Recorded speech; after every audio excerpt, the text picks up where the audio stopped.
Hello, 380. Oh my gosh, there's an earthquake. Sorry, no, it's actually my table that I just kicked. Hello, 380. I'm not stopping. Let's just go on. Hello, 380 for the third time. And 500. Hope you survive midterms. Few things.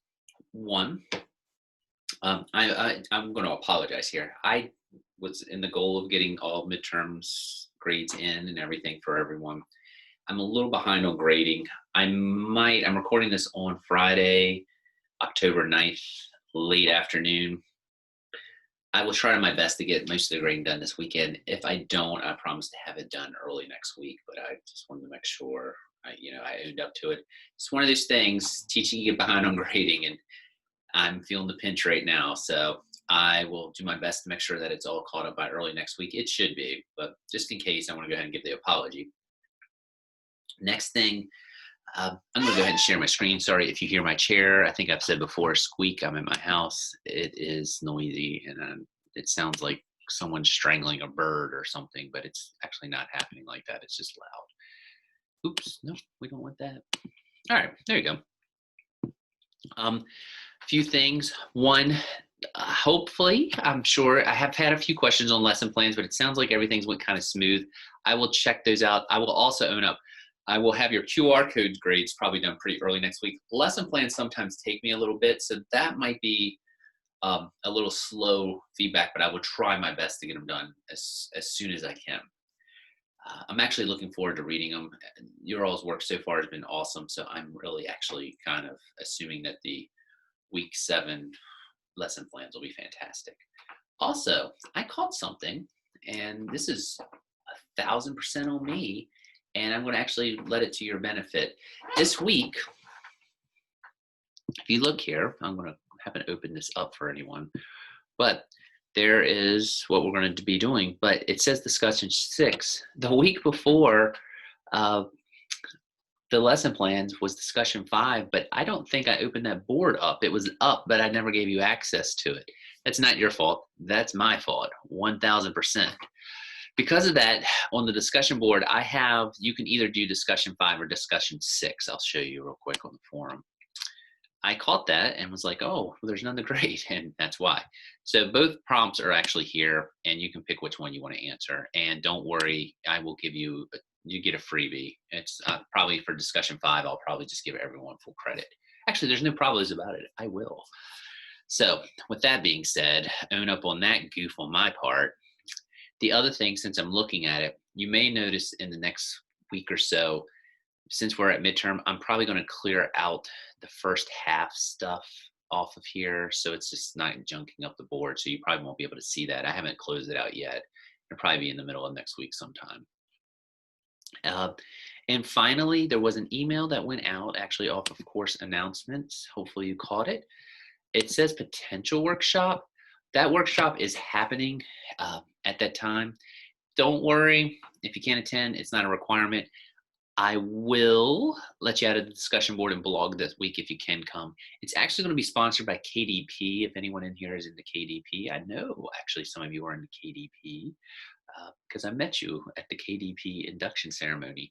They're actually going to do that, and if you want to come to that, that's fantastic. It's actually Jefferson County's in-house tech coach. He's actually at Washington High School. He's going to do a little more thorough session on Google Classroom than what I did in our class. Actually, they were impressed that everyone has a little bit of knowledge on there, but with Jefferson County, I'm sure some of you are experiencing this.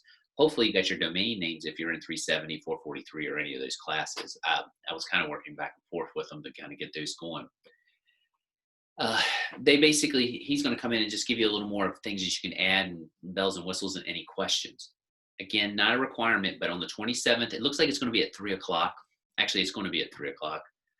And if you come, that's fantastic. I'll make sure that I write down everyone that was there, and it's a discussion board blog that week. So I'll have to take the word potential off. It's happening. So with all that being said, let's talk about this week. I'm really enunciating some stuff. I am not going to get too bogged down this week with my lecture, much to your, I'm sure, chagrin. But I do want to make sure we're on the same page with some things. This week, we're just going to look at some quick formative style assessments for these quick, like, do my students understand this? What do they need to work on? I need to like measure this. You have an assignment, and I'm going to go over the assignment first, and then you can kind of think which one of these you like the most. If you go here and you look at formative assignment, you will submit that. And actually, I'm going to go back because I could even do this easier. If you click, no, I didn't put it up there, did I? Did I? No, it did not. Sorry. I'm going to actually put that on as its own thing. I thought I was smarter than that. I'm apparently not. You're going to pick one of the things that we're going to go over. I don't care which one. And actually, Padlet's on there too. I had added Padlet after I had typed this up. You're going to probably need to do a free account. You will need to do a free account on any of those technologies. And you're going to create a short set of 10 questions for any of those. It can be Kahoot, GimKit, Quiz, Poll Anywhere. I'll put a link to Poll Anywhere up. I actually had replaced Poll Anywhere with Padlet, but you can use Poll Anywhere if you want to check it out.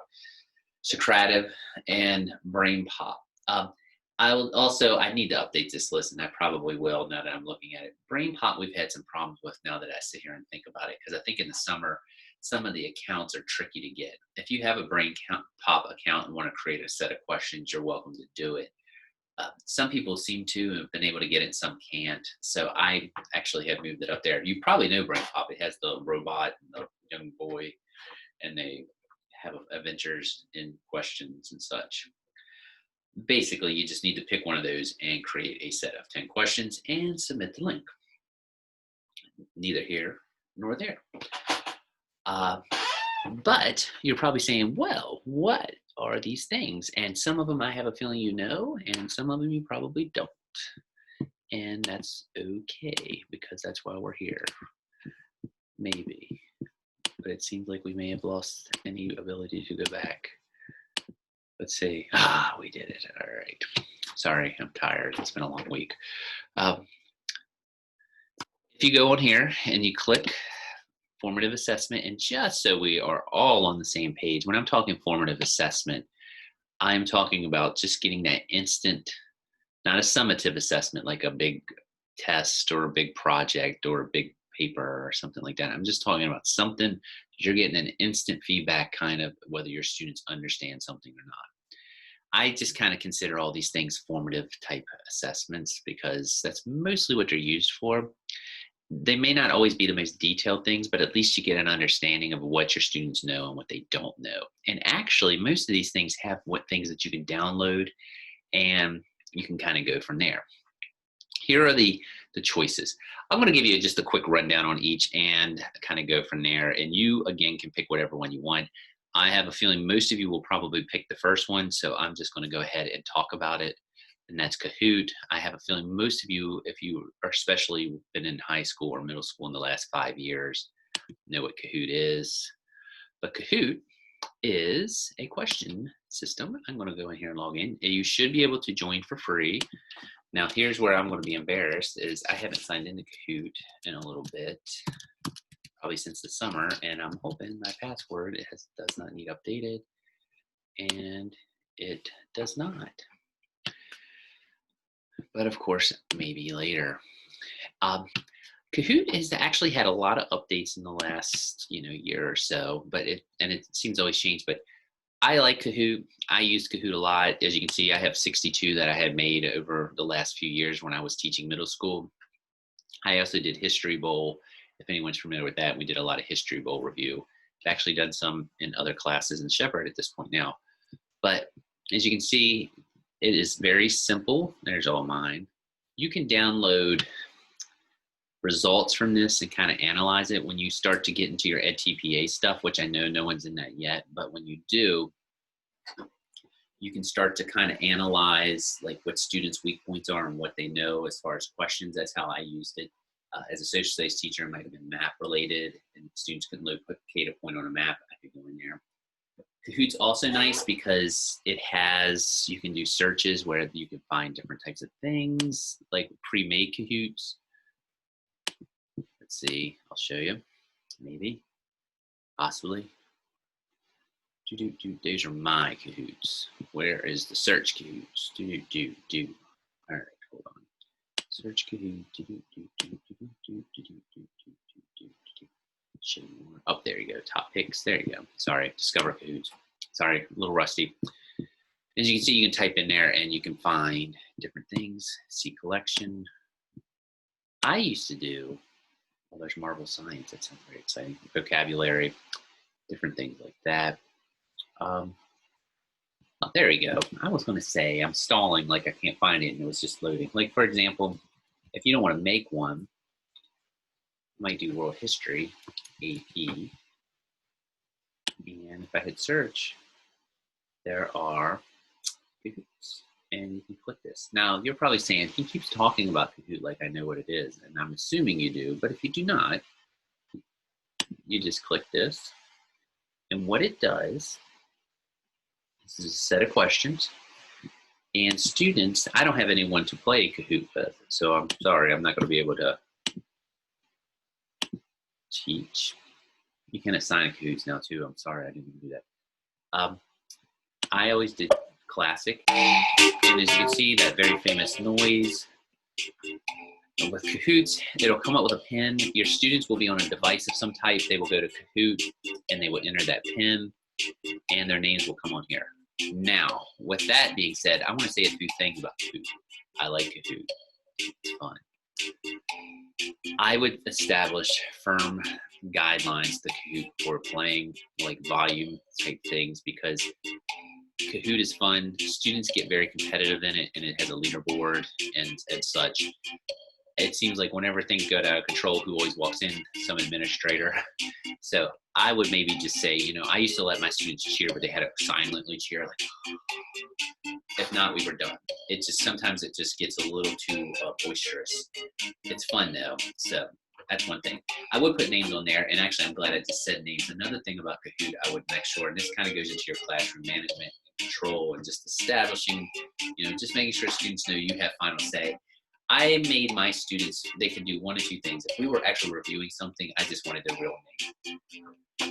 Because a lot of times, like I said, I would pull down the data. And when I would pull that down, I would kind of look, and if I didn't know who was struggling, if it was in there as Donald Trump, that does me no good. Which leads me to another thing. Sometimes if we were just doing a Kahoot for fun, I would let them pick someone that was like, if we were doing West Virginia studies, they could pick an animal in West Virginia. And, you know, we had deer, bear, skunk, whatever.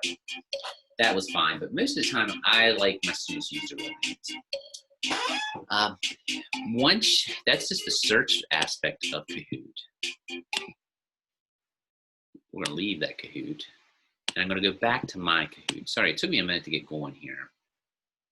When you go to this, you can actually create Kahoots. I'm sorry I said mine, but you're going to create a Kahoot. And you can do this as yours. There's a lot of different ones you can do now. There's a formative sim. There's actually templates. I just would do this personally. But you can use any of the others. Actually, that's a new feature. You can just type in your question. What state is 35th in size? And you put your it's West Virginia, by the way. That's it. I believe it is. Are we 41st? I'm always a little rusty now. It's been a while since I've taught this. I believe we're 35th. Oh man, now I'm gonna have to double check that. That's gonna bother me now, what our size is. But anyway, you put your answers: WV, you know, Virginia, Maryland, and PA, and you pick the correct one, and that's it. You just add another one, and then you can add a question. Boom. And you can see, boom, it's the next one. You just pick it. I just want 10 of those for Kahoot, if you're using Kahoot. I did, and I know I'm doing a very quick crash course. Kahoot setup is there. I will say this, Kahoot seems to be changing things. Like I said, I just mumbled in there. They've had templates in there. That used to not even be there. My Kahoots look very rustic because they were done pre all those add-ons, especially during pre-COVID. But Kahoot, 10 questions. The next one you can potentially do is Padlet. Padlet is actually pretty cool. It's getting more and more popular, but it's something where you can assign things and have students post to it. I was fiddling with it yesterday a little bit, as you can see, but when you go into it, you click, and I am actually currently making a map of Europe. So when you go out, let me go back out. Whoop, no. Whoops. Ugh, come on. Whoops. Doot, doot, doot, doot, doot, doot, doot, doot, doot, doot. And as you can see, I had loaded a map template.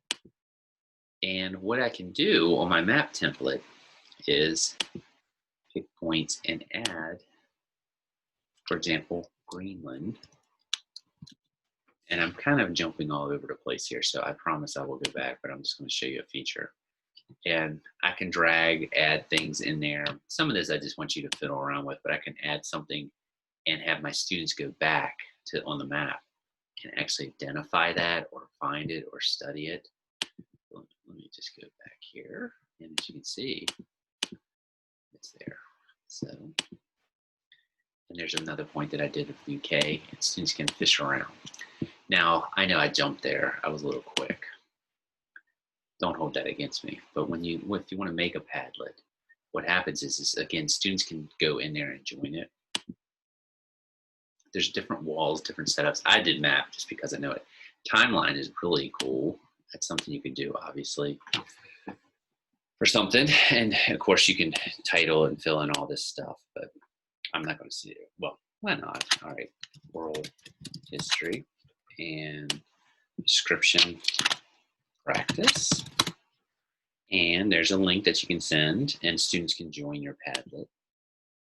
Start posting, and as you can see, first thing, title 1776. Skew, and look at that. And the first thing on my timeline is bam. And then I can put something else. Bam. And then you do it. It's one of those things you have to fiddle around with a little bit. But Padlet is another thing. It's a good, cool tool. When students register, you'll see their names will kind of get in there, and they'll do that. I don't think this is one that my son's teacher was on. I don't mind. As you can see, this was for Cinco de Mayo, and different kids were doing different things. Actually, I'm raising that up because that is my kid. So I don't mind putting him on there. And he had shown that he got something for Spanish class, and they were supposed to post it. As you can see, whoops, that's actually his best friend, but I'm not going to show his face because we're on video. Boom. But as you can see, that's, they can just do like almost like walls and things like that. So anyway, by the way, if you're wondering, that's my son, Jack. That was fifth grade. So we went to Food Line and got some things to bring into class. All right, so that is Padlet. Let me get off of here. So, sorry, I got a little tongue-tied with that one.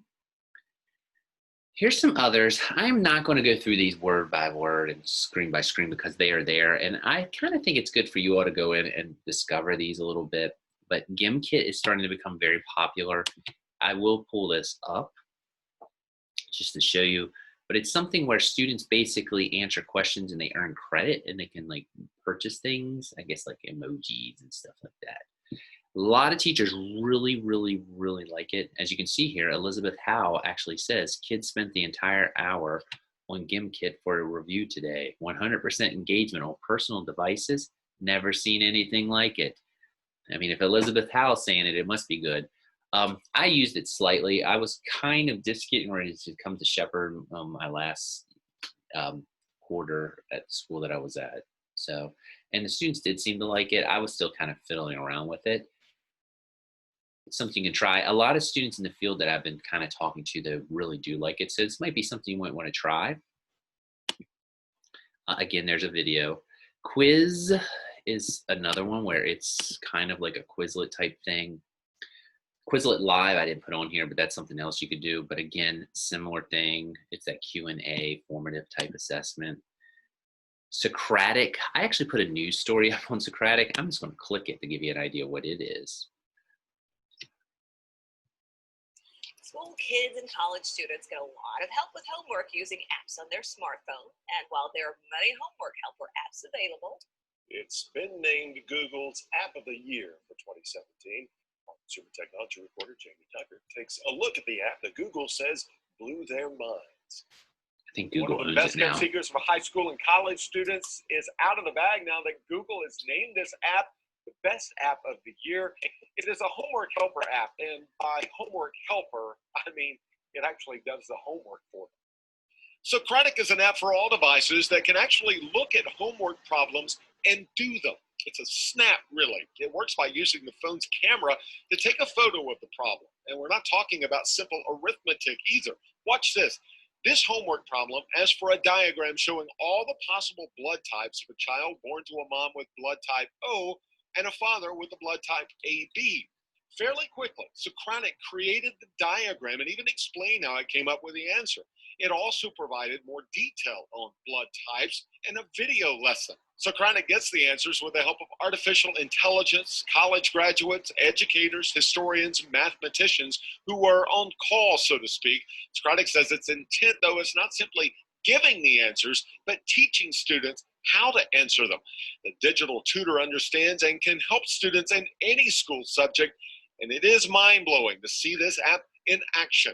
I'm Jamie Tucker, and Socratic is the app of the day and Google's app of the year. Well, I don't need to see it again. A couple of things related to that. You are welcome to do that one. I've had some people do Socratic.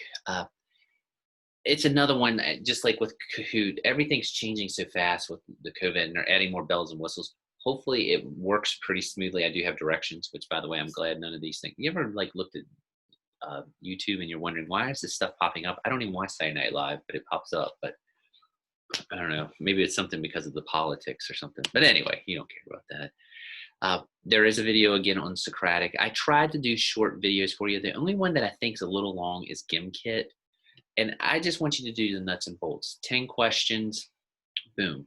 The only thing I ask with the 10 questions, they need to be related to a common topic again. And it's something that you really want to know about a formative assessment. Like if I was teaching this, like if I'm teaching the French Revolution, there's certain things I would want students to know. Like I would want them to know who Robespierre was. I would want them to know who Napoleon was. I would want them to know Marie Antoinette and Versailles and the Bastille. You know, they might be just very quick type things, but that's fine. I'm not looking for anything too in-depth, but that's still formative. Do they understand it? Boom, boom, boom, boom, boom, boom. So that is kind of a quick list. I will apologize because I think I got a little tongue-tied at the beginning of Kahoot, and I know I kind of rambled through Padlet a little bit. So if you have any questions, contact me. Sometimes recording this, it's a little funky, but you know, it is what it is. You all get to do that in a few weeks. I'm trying to think anything else that I need to tell you all. I think that is the big stuff this week. I hope everyone survived midterms. Again, your assignment is posted. I'm just going to go on back. Boom. Let's make sure it's all good here. It is up. I will open this weekend probably. It might be Sunday. Today's Friday, but I like to go through and clean things up. Like I might try to clean that assessment up real quick because I think I need to add Padlet. If I was, I don't know which ones you all want to try. I mean, obviously in the field, Kahoot is the most popular, I would say. It was kind of the first, and I think people haven't really gotten away from it. But feel free to try any of these. I am seeing Padlet more and more. You're welcome to try any of them, but I only need you to do one. So I would master one, and then if you want to go back and fool with the others, that is fine. There is a discussion board. I didn't forget to post, and don't forget your blog is up. Just give me ideas if you liked it or not. And I think that is it. I'm excited to check out the QR codes. I will probably try to do this probably on Saturday or Sunday, probably Sunday, while I'm watching the Washington football team not do well, but that's a story for another day. So that's been the story of my life for the last 27 years. But anywho, all right, I'm done babbling. I'm sitting here talking to myself. It's good conversation. I hope everyone has a fantastic weekend. I will see you. Hope we're getting through the semester. Y'all been rocking it. I'll keep you up to date on that professional development type thing with Jefferson County. But again, it looks like it's going to be the 27th at 3 o'clock. I would recommend coming because, like I say, I sit through a session and they're practicing and using Google Classroom, and things change so fast. I try to keep up with it, but I'm not going to pretend. I mean, the school systems are up on it much quicker than I am, and you all probably will be. Maybe you'll pick up some things, or if you're out in the field using Google Classroom, you can even come and ask. So with all that being said, hope you have a great weekend and week, and I will talk to you later. Again, contact with any issues. Bye.